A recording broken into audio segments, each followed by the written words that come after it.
People are already asking me if the adoption is finalized yet. And unfortunately, I have to tell them no because I still have post placement visits to do with the social worker who did my initial home visits for my home study.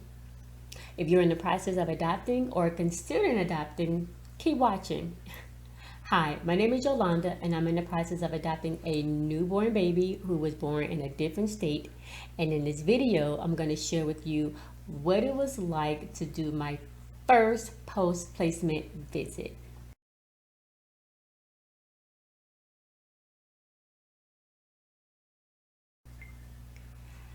Placement starts at discharge for most people, meaning when your baby gets ready to leave the hospital, your baby goes home with you. Due to the hospital rules, my baby had to be charged with his birth mother, meaning she had to physically leave the hospital, like the building, with him. Even though he ended up in my car seat, or the car seat that I bought him, in my car, and I left with him. At that point, he was now in my care. I did a video about how important it is to call the hospital to make sure your experience is nice and smooth when meeting your baby for the first time. I will put the link to that video below in the description box. Please check it out. Feel free to comment if you like. So I received paperwork saying that, now I have the right to give him health care or get him health care, provide living arrangements for him, but that does not make the adoption final. What makes the adoption final is still having to do post-placement visits with the social worker who did my home study. I initially thought I had to do 3 of them. Turns out I only have to do 2 of them, which is great.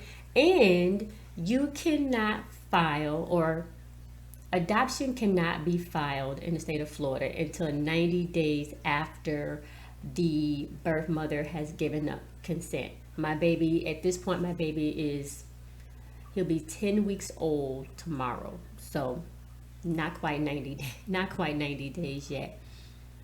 So I set up the appointment with the social worker, and she comes to my house to visit, and I didn't know what to expect, but it went literally just as smooth as the first home visit, just not as long. She asked me questions about how the baby was sleeping. She asked me questions about what I was looking forward to, things like that. He was actually sleeping when she arrived. I had just fed him, and I had him wrapped up in one of those Catan wraps. So he was already knocked out sleep when she arrived. I know she was kind of looking forward to playing with him, but he wasn't in the mood. He was too busy sleeping.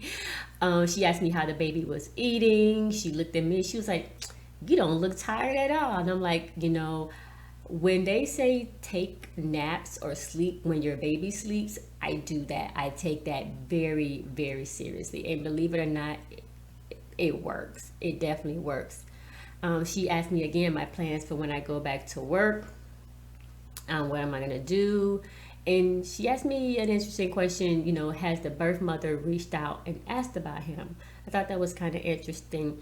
Again, there was no white glove treatment. She didn't look to see where he was sleeping.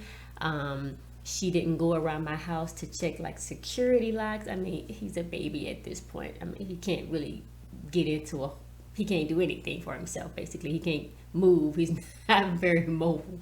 So she basically just wanted to know how we were adjusting, and we're adjusting well.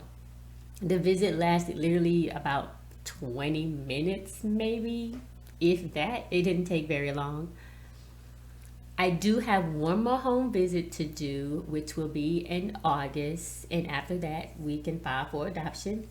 I will do another video about that visit because it may be a little bit more exciting. This one was not that exciting. Not a lot going on in this visit.